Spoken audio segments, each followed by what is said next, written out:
When I used to work in a gym, one thing that I always saw was people walking in ready to, try and transform their bodies, try and lose some weight, and they jump straight onto the treadmill. When they walk in, I'd say hey to them, and they'd be like, time to burn off all the food that I just ate, or the pizza slices that I had for lunch, or the cupcakes that work provided, or whatever it was. They were going on the treadmill, smashing out like an hour session basically every night and burning themselves out, just trying to lose some weight. And that's a really common mistake that a lot of people are making these days when they're trying to lose weight. They're trying to do it through exercise. They're trying to put themselves in a calorie deficit through exercise and not eat in one.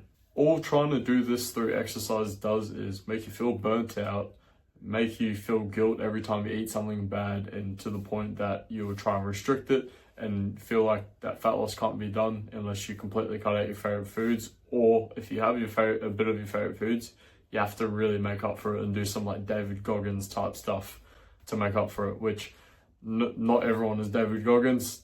Only 1% of people are David Goggins, and that is David Goggins.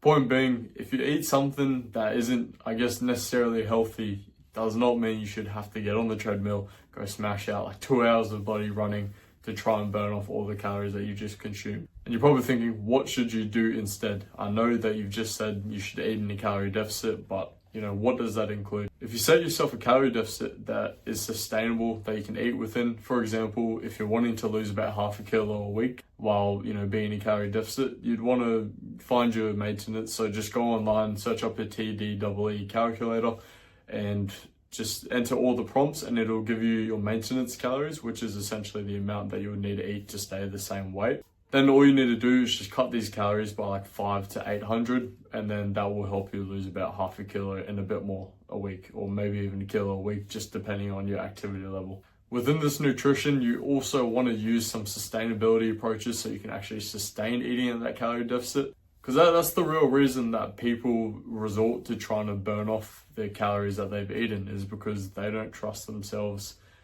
with their favorite foods. They don't want to have to restrict their favorite foods because they don't know that there's another way to actually lose weight while still eating your favorite foods and attending social events.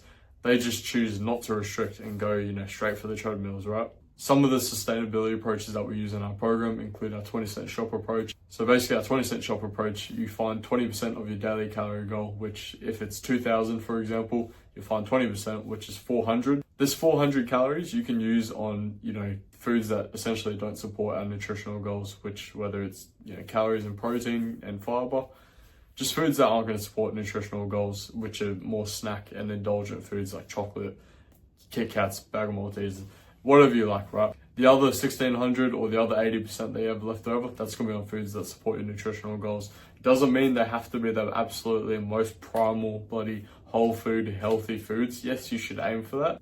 But I know that's not absolutely possible for people because they're busy, busy work schedules, and sometimes they have to go for convenience through, whether strength meals or takeaway, a bunch of different things, right?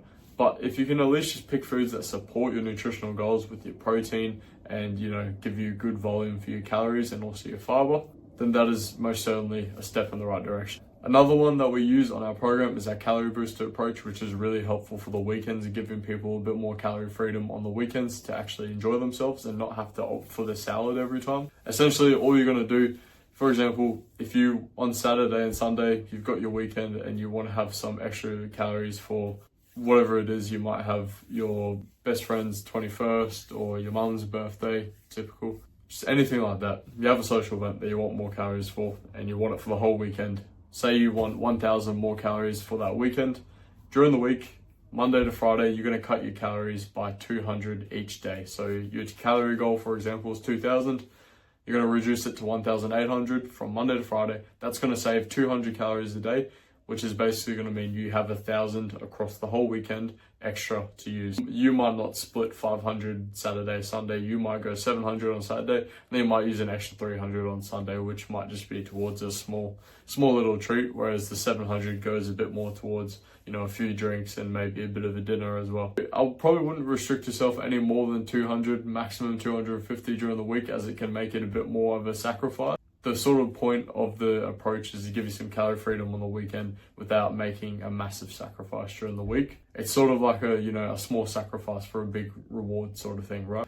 Another one is also to set a protein target. So before I talk about the protein target, I'm going to go and talk about the training. So with your training, a lot of people want to get toned when they're trying to lose weight.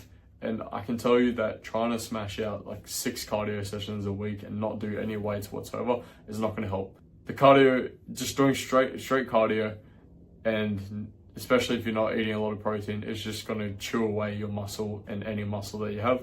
And when you lose weight, you're probably just going to get more of a skinny fat look. Yes, you'll be losing weight, but you will not be replacing it with muscle. You will just be essentially losing weight and just looking like a slimmer version of yourself, but still not really defined and toned and all that. If you actually want to look toned while you lose weight, you're going to prioritize your protein. I'll get to that in a second. But for your training, you're going to do consistent resistance training. Does not mean you have to be in the gym every day doing weights. It just means at least 2 to 3 days a week. That is enough if you are getting everything right with your nutrition. At least 2 to 3 times a week, more if you can, so you can actually build that muscle while you're losing the weight and replace the fat ultimately with muscle. So getting back to your protein, you will want to be aiming for at least 1.5 grams of protein per kilo of body weight. If you can't get that straight away, do not stress. Just aim for 1 gram of protein per kilo of body weight and work your way up. But as a very minimum, I think people to see good results should be getting at least 1.5 grams of protein per kilo of body weight. It's also going to help you feel more full and satisfied because protein is the most satiating nutrient along with fiber. So, while eating that calorie deficit, it's going to make it a bit easier and fill you up a bit more, while also supporting that sort of toned look that you're chasing.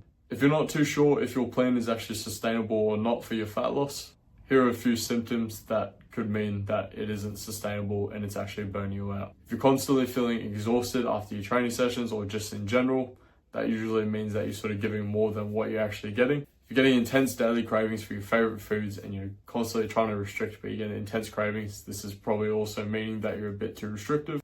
And if you're dreading your workouts because of this low energy, or you just hate your workouts in general, because who actually likes going on the treadmill for 2 hours every day? No one does. You'd much rather go do something you actually enjoy. Weights, you might play a bit of sports with people, do an outdoor hike, just something a bit more enjoyable than running on the treadmill and actually pretending like the little screen with, I don't know, some walking Rio de Janeiro is actually interesting. No, it is not. If anything, you get dizzy while you're running on that thing because it's going boom, boom, boom.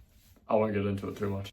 But main point of the video, stop trying to burn your way into a calorie deficit or exercise your way into a calorie deficit. Eat in a calorie deficit. Use the sustainable approaches needed to maintain and sustain that calorie deficit for consistent results.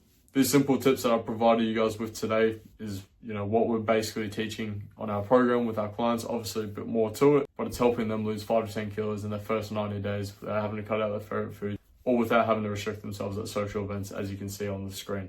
If you're wanting a simple and sustainable fat loss plan, just like our clients, head to my Instagram at landonquinn.coaching and comment or DM me the word plan, and we'll see how we can help you.